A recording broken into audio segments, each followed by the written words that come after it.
Ukraine cannot stop Russia even when they encircle them. It's day 1312 of Russia's operation in Ukraine. Let's dive deeper. Starting from the Kupyansk front. Ukraine's situation within the city has drastically deteriorated, as their flank collapsed. Previously on this front, I explained to you the operation details shared by the Russian Ministry of Defense, and also what their future plans are for this front. We saw how they are planning to use Kupyansk as a launching ground for their operation towards Kharkiv, and also pressure this entire Ukrainian grouping by cutting their main supply route. And it seems like the end is near. Within the city, last time we saw how Russian forces were encircling these high-rise buildings from both sides, as Ukrainian armed forces have turned every building into a fortress. However, according to the Russian sources, there are still many civilians within the city, which has slowed the operation and complicated it further. However, in the last 48 hours, Russian forces decided to launch an attack south and collapse the western flank of the Ukrainian garrison.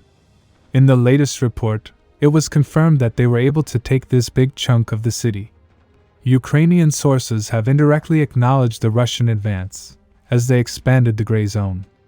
Now from here, Russian forces have started attacking east towards the intersection. This will put immense pressure on Ukrainian forces holding positions up north. At the moment as fights are taking place, this entire area is considered a gray zone.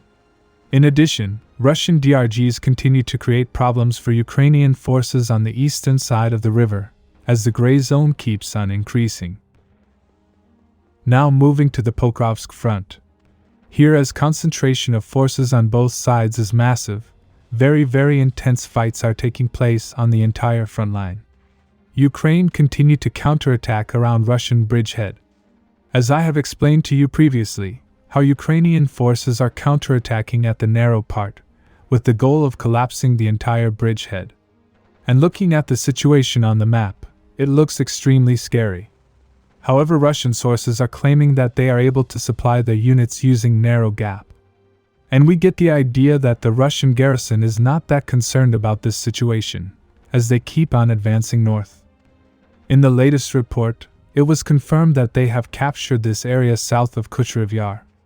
Even when they are about to be encircled, they keep on advancing further. It's like they see no threat from Ukrainian counterattacks. Now at the eastern flank of Pokrovsk, situation is extremely dynamic.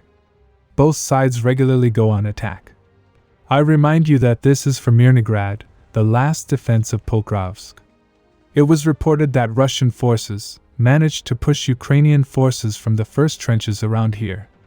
However, it being under Russian control is not confirmed yet. Subscribe for more frontline updates. Let me know your thoughts in the comments down below.